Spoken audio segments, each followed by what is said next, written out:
working as an assistant professor in Ravisankar College of Pharmacy, Bhopal.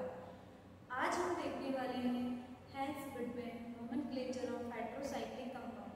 किसी भी hydrocyclic compound का हम कैसे नोमेनक्लेट करते हैं हेंस ब्रिडमैन के अकॉर्डिंग। इसमें हम सबसे पहले देखेंगे कि number of atoms in ring, number of atoms एक रिंग में नंबर ऑफ एटम्स कितने प्रेजेंट है, उसके लिए हम प्रीफिक्स क्या यूज करेंगे। सैचुरेटेड है तो सफिक्स क्या लगेगा, और सैचुरेटेड है विद नाइट्रोजन लगा हुआ है एक हेटेरो एटम तो हम उसके लिए क्या यूज करेंगे, और अनसैचुरेटेड है तो उसके लिए हम सफिक्स क्या यूज करते हैं।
नाइट्रोजन